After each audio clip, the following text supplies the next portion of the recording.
Aggression is one of the last dirty words in our culture. You can be crass, you can be rude, you can even be profane, but aggressive, don't be aggressive, except it's wrong, dead wrong. I promise you, nothing of meaning and transcendence will come into your life passively. It's time for you to get into the arena, to push back against a passive, mediocre existence. I'm Brian Tome, and this is The Aggressive Life.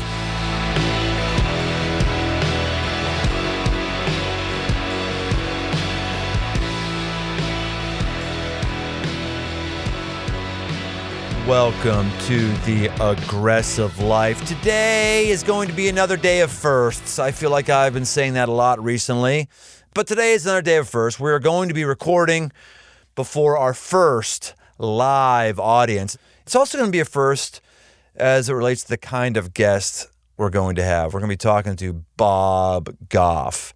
Yeah, you might say, who is Bob Goff? I don't know who. He is Captain Feelgood. That who he is. Bob Goff is Captain Feelgood. And a lot of people go, "Oh, feeling good. Oh, I don't like feeling good. I don't want to feel. Anybody who wants to make me feel good, they got problems." I actually operate in the church world as my day job, and it's really weird how many people in church feel like something's happening wrong if somebody feels good. Because we all know if we got closer to God, we'd all feel like crap. Yeah, because when Jesus says, "I come to give you life and life abundantly," he doesn't really mean it. I mean, if you actually like going to church, that church is doing something wrong. If you're actually happy, it's because you're compromising someplace.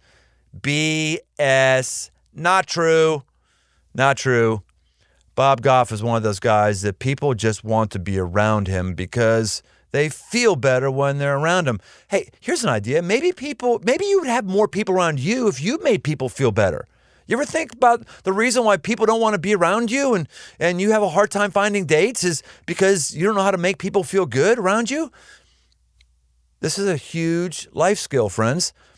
It is an aggressive decision to think outside of yourself and think about other people. It's an aggressive skill to learn how to enter into somebody's world and give them the right word. Bob Goff excels at that. In fact, he excels at it so well that I'm going to ask him questions. I have a feeling he's not going to answer my questions. I'm just calling it right now. I have a feeling he's going to say whatever he wants to say, and that's okay because mission accomplished. You're going to feel good. You're going to feel better coming out of this podcast. Oh, no. Oh, I'm going to feel better. I better turn the podcast off. Oh, no. No, you're going to feel better, and you're also going to get some stuff that's going to help your life. So here we go. How many people do you know that have written a best-selling book on the New York Times best-selling list? And how many people do you know, even with loser books, actually put a phone number in the back of the book telling anybody, if you want to call me, I would just love to talk to you? This guy that we're with today on The Aggressive Life. Today we have a special guest. We're recording live on the campus of Miami University in Oxford, Ohio, surrounded by students.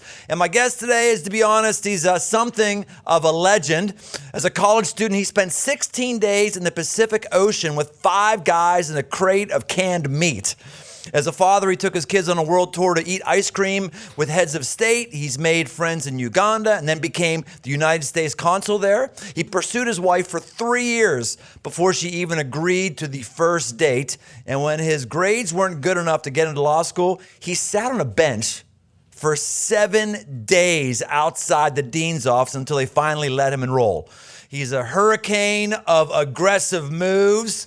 He's got aggressive joy, and he's got something for us today. Welcome, Bob Goff. Thank you, guys. Oh, I love being here. Thanks a million for making me feel so welcome. You know, there's a big difference between being invited somewhere and being welcomed. And what you guys are awesome at is welcoming people. That's what we need. People invite people places all the time. Thanks for being those people that just welcome people. Well, they're gonna even be better after hearing from you, man, because you are different. I like to refer to you as you are Mr. Feelgood. You are Mr. Feelgood. And a lot of people that sounds almost indicting. A lot of people think there's something wrong with feeling good. A lot of people think there's something wrong with making people feel good. But you just have a presence about you that uplifts the spirits of people around us. And I think that's got to be an aggressive attitude that you have, an aggressive decision. And that's what we want to get under here today. You did this book, Love Does. Why did you write the book, Love Does? Oh, because I wasn't good at making brownies. If I made brownies, people would die. But we had these schools that we had started in different countries, and I was a pretty good lawyer, but I wasn't as good as I would need to be to fund all this. And so a publisher said that they would build the school if I would write the book. So we traded. I one school for one book. And then they said, how many kids in the school? I said, 1,300 child soldiers and 100 teachers. And they said, big school. I said, big book. And we made them pay me in advance because I didn't know if it would totally suck. But we then sold millions of these things. And that's a great idea. Write your stories down. Don't tell everybody what they ought to think. Remind people of who they are. So let's go back, maybe do a little stuff chronologically. 7 days on a bench wanting somebody to break the rules to let you in. That's a major drive. Just go back and tell us, like, why that? Why have you been able to do things that other people haven't? I mean, go back. I don't know that anybody's ever done that. Sat outside for 7 days and sat until someone gave them something they thought they needed to have. Yeah, I think maybe in terms of worldview, I hope that you who are listening or here with us, that you'll just assume that you're invited to places. I just assume friendship. I just assume we're friends or we will be. I just assume that I'm invited. You don't need to wait for permission to do these things. And so when I had an ambition to get in law school, I just didn't have the thing I needed, which were good grades. Who can relate? And then I matched bad grades with an equally bad LSAT score. So the chances were really small, but remember like in Dumb and Dumber? So you're saying I have a chance. The whole idea is to just assume what'll happen is that you've got these hopes and dreams, some of them God-given. You'll know because the ones that come from God tend to have more shelf life. They don't have to do with just like fulfilling these needs for you, but it's actually fulfilling needs for other people. So those are some of the hallmarks of those. And for those desires that you've had, that I would just go for it. Just assume. The answer is yes. You just haven't found it yet. So your assumption is you're wanted. You were assuming that dean of that law school actually wanted you, they just didn't know it yet. And you were invited. And this isn't like Tony Robbins, let's walk across the burning coals. It's just, it's that you are put here on earth. You have these unique desires. And some of them, if you have an access point, we've got schools now in 8 countries. Every single country, I've known a total of 0 people when I stepped off the plane. I just arrived. Iraq, Somalia, Afghanistan. I didn't know anybody, but I just got off the plane. I just assumed I was invited. I don't know if it's always been this way in American culture with every generation, but I'll just say from my generation younger, you and I might be in the same generation. How old are you, Bob? I just turned 60. All right. No, I'm not 60, so no, I'm definitely a younger generation than you. But there is definitely a sense of rejection. We feel like we are rejected. I'm adopted. I was born at a very young age, and then I was adopted. And when the first person that you've known when you were inside her womb, when they put you up for adoption, even though that's an amazing, loving thing, and it was the right thing for my birth mom to do, you go through your life wondering, like, do people like me?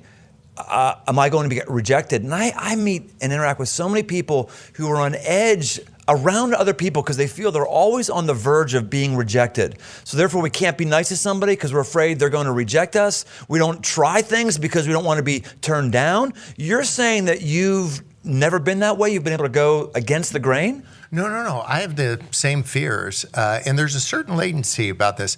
Like when you said, I was born at a very young age, there's kind of like a 1001, 1002, and then everybody got it. They go like, that actually is really cute. I think that's what we are about our insecurities, the things about like why you do what you do. It's having the moment to pause and say, why am I doing that? What's the return address? I don't know if you guys get a lot of junk mail at your house, but I get it by the foot. What I do is I see who it's from. And if it's from somebody I don't know, I don't read it. And I think a lot of us are reading the junk mail. And so some of the junk mail, you're going to be rejected. If your parents split at a young age, it can be thought of as a limiting belief, that you have this belief that if I ever loved someone, eventually they'll leave. And so to just kind of ping that, you don't have to camp out there, but understand where that's coming from. Because we can only fix the stuff that we've taken the time to understand. And I think that would be something for each of us to say, what are the things that are hanging me up? Are there any patterns that have developed, which is I go like an inch deep with people and then I move on? Say like, why would that be? Just go like, oh, wow, because when I went a mile deep, I really got my heart broken. So some of that is wisdom, figure out what's wisdom and what's fear. So you exude life. I mean, that's not new news to you, right? I mean, you exude life. That's why people are attracted to you and your message. That's probably why the dean, when he actually stuck for 7 days, he sensed that life and gave you the nod. Have you always been that way, or was there a turn in your life? If you look back early on, did you always stand out from the crowd in terms of giving life and having infectious joy? Do you know what a turning point, and it happened right at about college age. I figured out that I wasn't my dad. And I know it would be self-evident, but some of you think you're supposed to be like your mom or your dad or a sister or a brother or a friend, and to realize I'm just wonderfully wonky me. And there's something beautiful about that. There's like self-awareness when you just say like, I'm actually not everybody else. And I'm not your typical lawyer. Could you imagine me? Yeah, I'm your lawyer. Let's go have cake pops. Yeah, in 32 years, I've never lost a case. And it's not because I'm an awesome lawyer and awesome picker. You've never lost a case No. in 32 years. No, and a part of it is just being a really good picker. I only pick cases that can never be lost. So, so find your inner picker. Just be better at, you don't have to work for NASA to figure out the trajectory. If you're in a relationship and it's going too far too fast, is say like, actually just pick something else.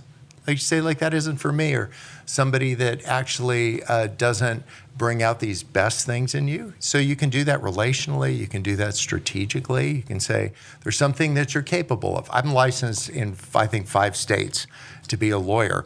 But while I'm able to be a lawyer, I don't feel like I'm made to be a lawyer. I want to be with you guys. And I didn't come here to teach anything. I came to learn. So we had a wonderful 1 and 5-minute drive out here. I just learned the whole time. And I'm going to go back to my hotel room or wherever somebody is telling me where I'm staying tonight. I'm like, don't even know. But that is actually on purpose too. There's a saying in the Deep South, they say you got to be where your feet are. And so some of us, I think, are elsewhere. We're just constantly distracted. I think Satan works for Apple. And they say, let's make a phone and have everybody be distracted constantly.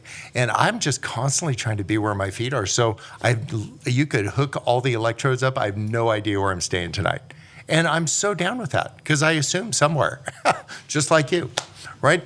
But to be fully present, don't be, if you're at a gathering and somebody's looking beyond you at the next person. So all I know is I'm right here with you guys right now. And so if you know why you're doing what you're doing, then you start patterning things around that actually reinforce that. So when you discovered that you weren't your dad, this then opened up a new frontier of, oh, I can be who I am. I get to be Bob. Yeah. Yeah, like who's he? Like what is he actually good at? And what does he stink at? And I'm trying to just do more of the things that I'm good at. But I found one of the impediments to getting there is I'm really comfortable. Like I've got a house, a car, a wife. I got a dog I don't even want. I got all this stuff. And one of the things is that comfortable people don't need Jesus. And so I'm trying to be like downwardly mobile. One of the things that just happened today, we bought a camp. I got all my kids on the phone. I'm like, I'm just giving away your inheritance. So we bought this camp so that people could get better. and it's on 150 acres. And I just want to spend the rest of my time, and maybe instead of in an arena, I'd rather be with 30 people and go a mile deep. And so that's not a better thing, it's just a different thing. And so I would say for each of you, listening or here, just find your thing. And then the crazy thing about faith is it's constantly changing. This whole idea of a new creation. So I know who old Bob was like 12 hours ago when I woke up, but tomorrow I'll wake up and say, like, who's new Bob? Like, what? It turns out I'm still good at a couple things. I'm still bad at a couple things, but I want to stay super fresh. So I would say for each of you, say, what is it that God is doing in me? What's the current version? And don't be like somebody else. Keep your eyes on your own paper. So the aggressive life is about getting outside of passivity, seeing things that need to happen, pushing them, doing them, and not playing life passively. You're dropping examples, Bob, left and right here, that any one of which would be a lifetime accumulation award for most Americans. You left a law practice, 25 years practicing law, and you decided to write a book. That was an aggressive move. You decided to sit outside of a dean's office for 7 days and wait. I mean, it can be incredibly aggressive to wait for 7 days and look like an idiot on a bench. And you did that. Now you just dropped another one. Like I'm 150 acres. Do you know much about camping, Bob? Nothing. And that's rounding up. But I just thought this is going to be terrific. So like a bad day isn't having it not work. A bad day is not trying. So fail trying. So you get these ideas. If you've got somebody, guys here, if there's some gal, respect her, treat her with dignity, and see these beautiful things in her, but ask her out on a date. Say like, will you go out? Try, and if she says no. That would be really crazy, man. You mean actually talk to some other human being? Or what we talked about just on the car drive out here is we went to Starbucks. We said tall, grande, and venti. So what are your ambitions? Give me tall, give me grande, give me venti. Tell me in terms of time or magnitude or whatever. Have those kinds of conversations. Don't stop with like, what's your name and what's your major? That's for like people playing farm league. You want to play like major league. We've spent a bunch of time in Afghanistan this last year and a half. It's been just nuts. And so I thought, what if we get these Afghan leaders? We invited 170 Afghan leaders to meet in Kabul. You know how many came? 170. And we started talking about their ambitions and their dreams and all that. And that's a little bit uncomfortable. But one of the things to talk about the same thing here among you, what are you hoping for? And then what if we start hoping for other people what we're hoping for ourselves? Is the problem that we don't have a beautiful ambition, or is there more problems with not knowing how to go about the beautiful ambition? Are you seeing an outage in one of those two areas more so than the other? I just think that we're all just tremendously insecure. I'm one of them. And so we deal with our insecurities differently. So I deal with my insecurity by being funny, because I learned that if I was funny, then when I felt insecure, then it didn't feel like it was about me anymore. Some people deal with their insecurities by being mean. Other people deal with them by trying to be right, in quotes. And I'm trying to deal with my insecurities now by trying to be Jesus. I'm not trying to be him, I'm trying to be like him. And so that idea, I'm like a big scripture guy. I'm still learning these things. I know many of them, I just haven't applied many of them. And so what I'm trying to do is sync it up. Instead of just like knowing this stuff, to say, how can I actually do that? Because it's easy being around you guys because you're really nice. You're low-hanging fruit. But be around somebody who's a jerk, like that's when you go, that's the deal about difficult people. We're among them. Because I'm actually a difficult guy. You are not. No, that is not am. true. I am. Who believes that Bob is a difficult guy? No, I am. No, you're not. Who would like Bob Goff for their dad? To be their dad. Just who would? We would get into some mischief. Why do you believe you're a difficult guy? I've been kicked out of a couple countries. And jailed a couple times too. But one of the things that I'm trying to do is just continue to ask, like, who is the next version of Bob? Like, who's that guy? So I turned 60 this year, so I'm spending a lot of time thinking, what's the 70-year-old version of Bob like? Who's that guy? What is he all about? I'm trying to move in that direction to like get rid of things that I don't need, which is assets, evidently, and to get things that I do need, which is to make a difference. You could just very easily take your message, your demeanor, take your insights, and just stand on stages and help people all day long, on and on and on and on, because you're really obviously very good, very, very gifted at that. But you're doing much more than that. You're building organizations. You're doing things that I think would be a bit stressful. You're working to correct injustices against children in current or recovering conflict zones. You're working in Uganda, Iraq, Nepal, Somalia, Afghanistan, and India. When I go to areas like that, I feel depressed. I feel beat down. I feel helpless. Or when I work with people who work with those areas all the time, those kind of folks tend to not have the infectious kind of joy that you have, because the awful situations just beat it out of us. So it's just so sad. So how are you able to be in those emotional, spiritual, physical war zones and still have this attitude of levity, this joyfulness? How do you do it? Maybe that's how I would deal with my insecurities too, is to just be fun. Because if I get insecure, then I just go like, I don't want to feed that lion because it's already big enough. There's this country and there's a lot of tension there. And we were staying in somebody's house because we didn't want anybody to know we were there. And I was out and I came back, and the guy that hosting this, he's like just ashen. And I'm like, dude, are you okay? He's like, while you were gone, 2 men came to the door with a picture of you off the internet and said, is this man here? That'll keep you regular. But just that idea to think, I wonder what will happen next. So I felt that same way when I met Sweet Maria Goff, right? She wasn't Sweet Maria Goff at the time, but I was thinking, I wonder what will happen next. So living in anticipation. And we've got some crazy stuff. Just turn on the news. I'm thinking, I wonder what will happen next. But I'm not sucked into like making this like daytime drama, but to just be curious about that would be. And I'm thinking, I wonder how we could give people hope when something happens next. How could we keep people together? Like to just go underneath whatever the news line for the day is, to say, what's your role in restoring hope? Well, so you could just continue to point towards the horizon and say, there's something beautiful that's worth headed towards, wherever you come from.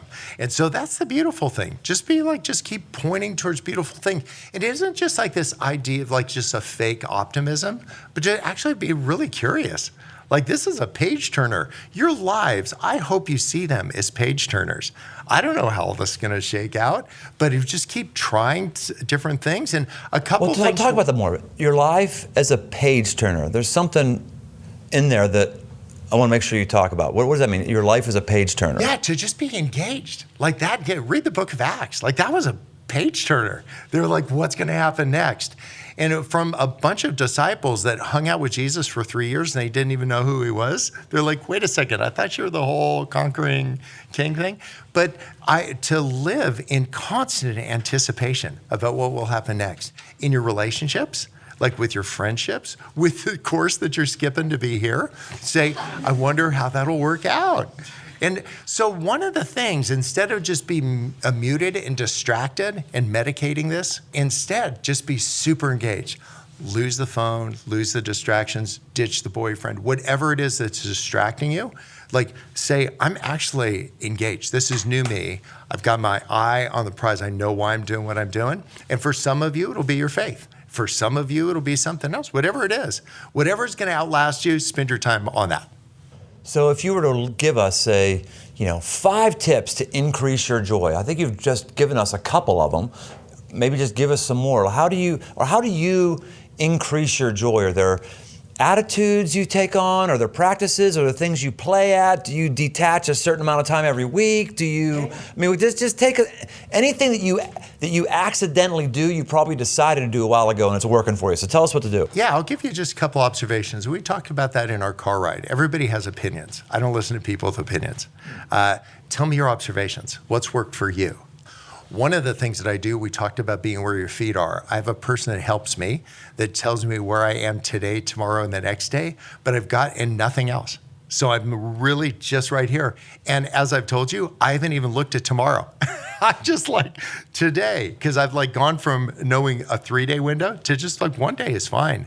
And so those habits of just knowing I'm just going to be here. I will, when I'm not just a touchy-feely guy, I just will put my hand on somebody's shoulder to let them know in a bigger crowd that it's just me and you right now. It's not me and 1,000 people. It's just us.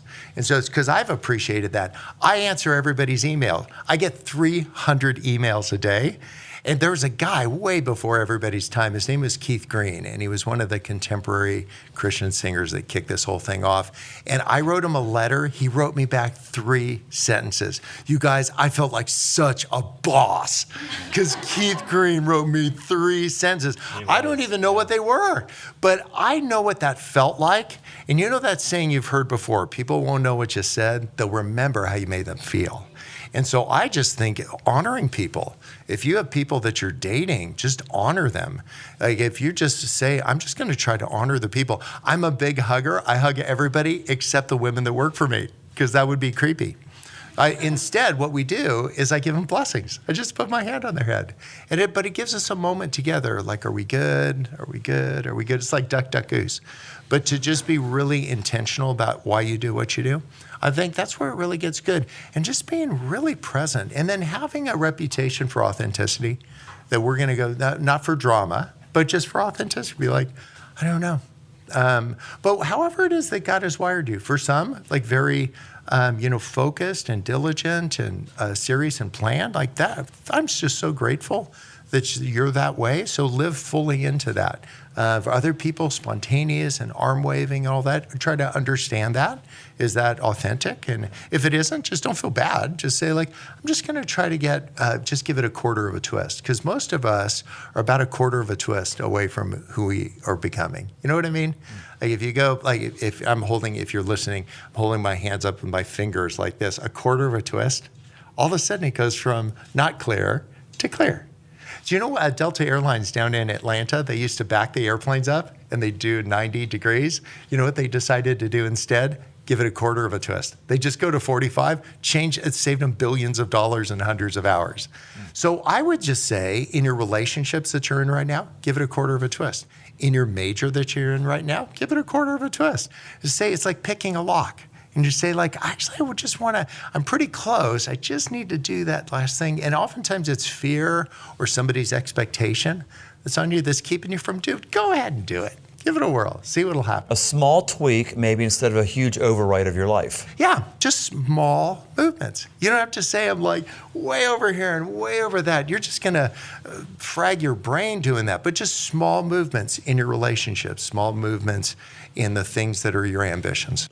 It sounds like again and again, you're coming back to this being present in the moment, the attitude you have in the moment. I mean, I admit that I am very, very much like everyone here on the college campus in that when I was driving in here today, I don't think I saw anybody walking that wasn't looking at their phone. I can't believe I haven't broken my ankle yet. Just how'd you break it? Walking and looking at my phone. I mean, I find myself like I'm not stimulated enough to just walk someplace anymore. I've got to be looking at something, reading something. It's probably not the best for my being engaged in the moment and being joyful, is it? Yeah, so don't feel bad about that. Just say like, you know what I'm going to do? I'm going to give that a quarter of a twist. It's literally just take the phone every time, just give it a quarter of a twist and keep it in your pocket. There's something really beautiful. Those will be these habits, like you're trying to carve a new little groove in your brain. And to say, if you know why you're doing what you're doing, if the screen time thing is a problem for you, then you can deal with that. But I would say don't box yourself in. Like sometimes it's like kind of like beating yourself up. But would you just be kind to yourself? Because you're actually, it's these small steps. It's Zechariah 4. And it said this, that heaven just delights watching us make these small moves. And I just think of it's like a quarter of a twist. Any of you seen a young kid take their first step and say like, I've seen better? Like, of course not. You'd be like, no, it's their first step, so take yours. It'll be the first step in your relationship. If your relationship could use a little tune-up, just take a quarter. You don't need to do a tear down, just do a remodel. Don't start with all the boards, just like 1 2x4. And say, what if we do this? And then what if we do that?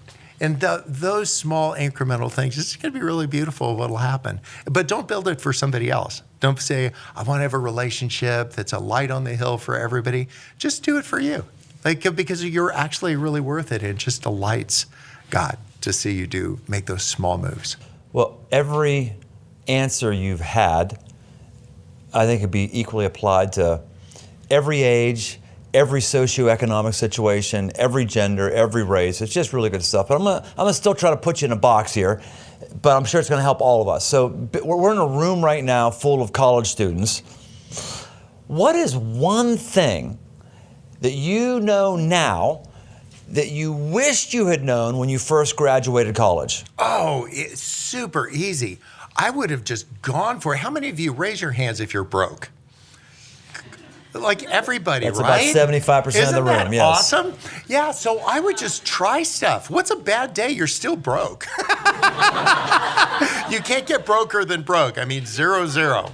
And so that whole idea to try something right now, to say, what's something I won't be able to do later? You could imagine what the arc of your life will be. And to say, actually, I could do it now. There's this place called Maui. Maybe you've heard of it.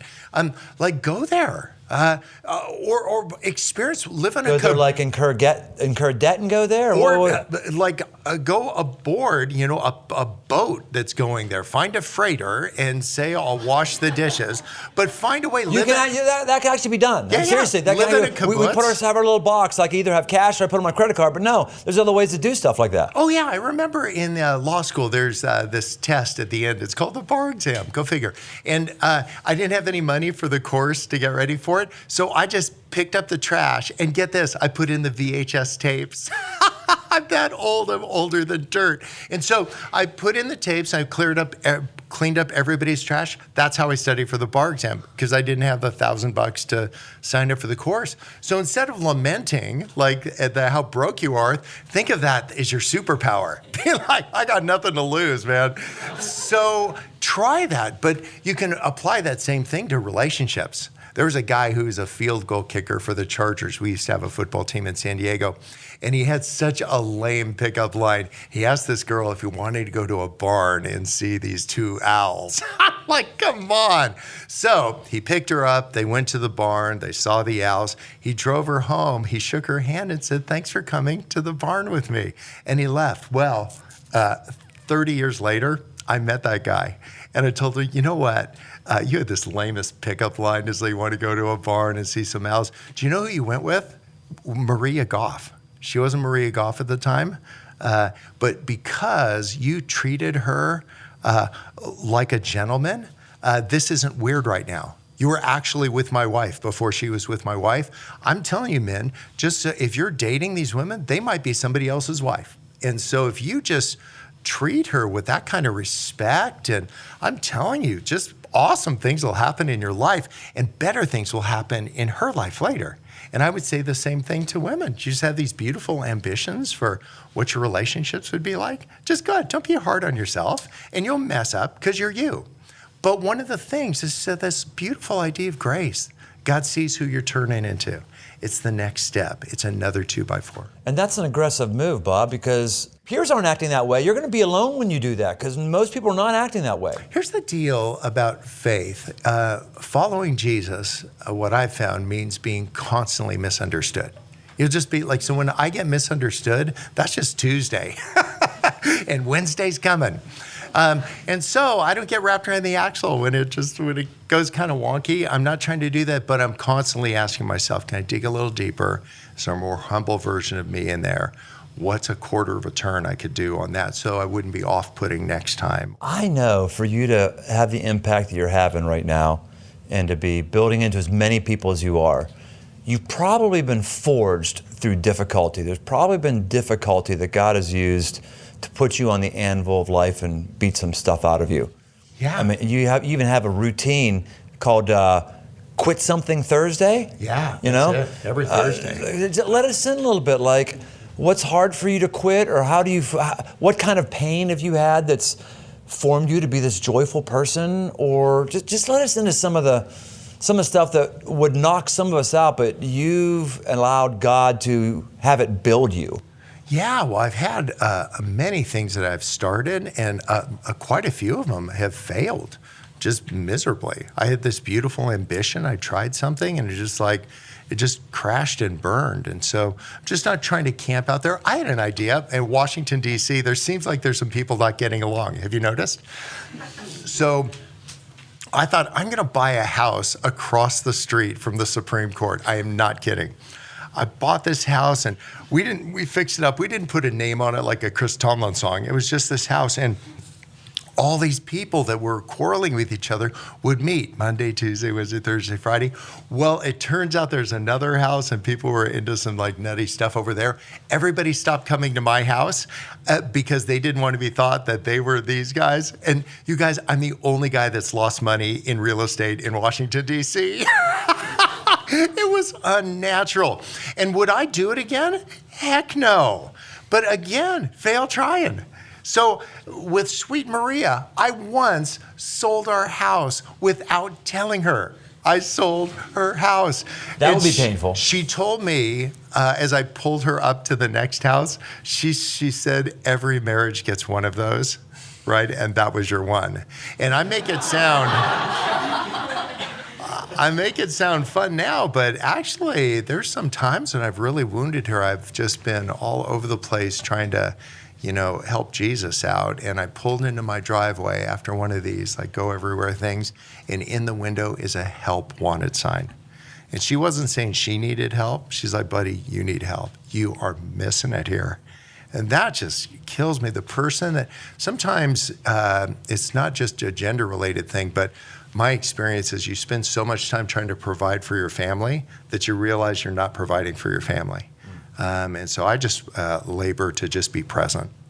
They don't need all this other stuff. It's going to come or go. But some of those things, when you've let somebody down, you've let a friend down, you weren't there for them. I can just think of, I've lost 5 friends that have taken their lives this year. 5. Which is actually a lot of the undergirding of doing this place where people can just bring your stuff. I'm trying not to cuss, but just bring your stuff and let's just sort it out in a really safe place. And I would say to you that are here, whether you're listening or present, to just find one person you can get super real with.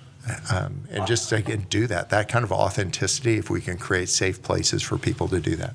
I've been going through last couple questions, and the rest of our time are going to be questions from students. But man, I just need to stop on that one right there. I was walking out of church after it's my day job, not a podcast guy. Walking out of church a couple weeks ago, and as I was leaving, a woman was there, and she was pretty emotional, and she said to me, she stopped me, grabbed me on my arm while I was going out, and she said, "Do you think somebody will automatically go to hell for committing suicide?" And I said, no, it doesn't say that anywhere in the Bible. The last thing we do is not going to define where we go. And I thought I had a good answer for her, and I thought I comforted her. And then I started walking. I took 2 steps, and it was just like the little voice of God said, that's not the whole story. You need to go back and challenge this woman. I'm like, challenge her? I'm back. I said, are you asking that for a friend or for yourself? And she just burst into tears. She said, for me.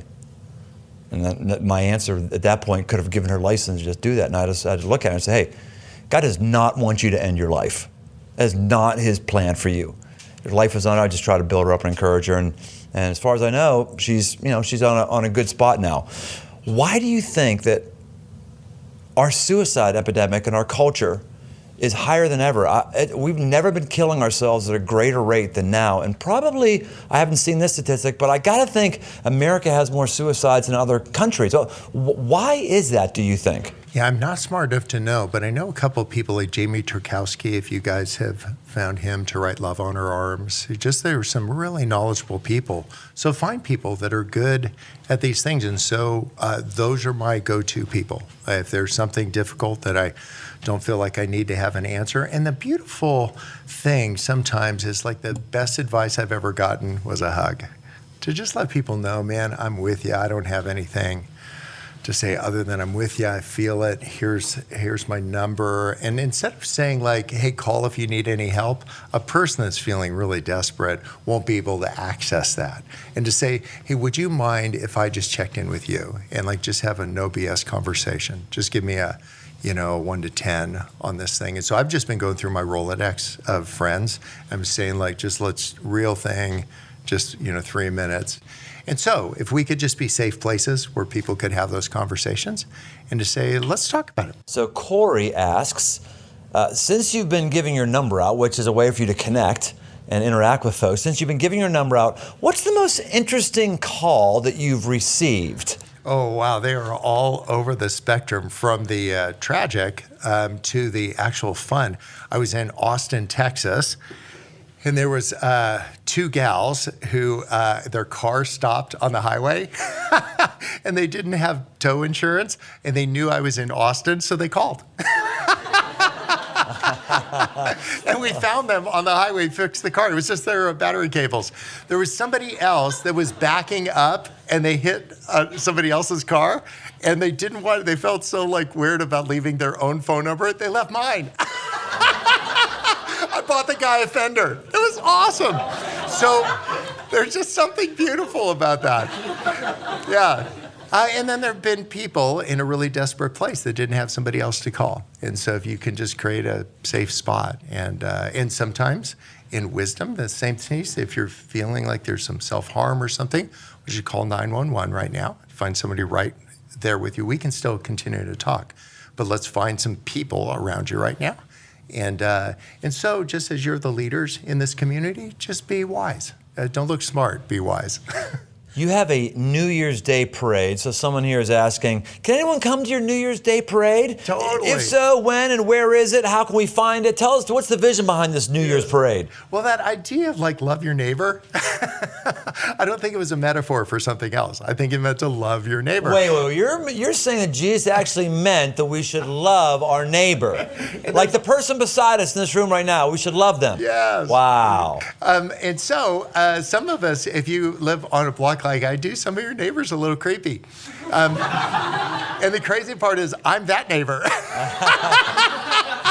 Whatever. So, but it's been actually beautiful. We've done it for 25 years. Isn't that crazy? And we each, every year, we pick a little queen to be on there, and they're older than dirt. It's awesome. They're like 70, 80, 90. And we have lost 21 queens on our blog. It's like the block of death. And so, but there's something really beautiful about this. We have all the queens get together the day before for the queen's brunch, and they bring their families and all that. It's really been a beautiful thing. And so that idea of starting some, just get some helium balloons. I'm the reason there's a shortage. But just to have balloons and just do it right where your neighbor. Do it in your dorm rooms. Do it in your block. Like do it with somebody around. Say, I'm throwing you a parade. And it's only just me. Do it for your roommate. They will remember that. Tell me about your college experience. One day, my roommate did a one-person parade for me.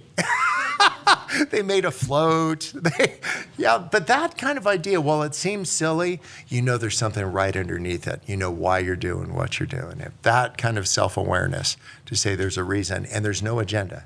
The only agenda is love people. Because if you just say, love has an agenda, it ain't love, it's a program. And we don't need another program. We got tons of those. Oh, that's great. So where can people connect with you, Bob? Social media handles? How can people get involved with what you're doing? I guess you already give your phone. You're going to give your phone number to the entire listenership of the Aggressive Life podcast? It's out there, yeah. If you just Google my name, you'll find my number. It's crazy. But I would just like to thank you for letting me feel welcomed. And I think let's continue to do that. Don't invite people to church. Welcome them when they get there. And particularly people that would be at risk of feeling not welcome.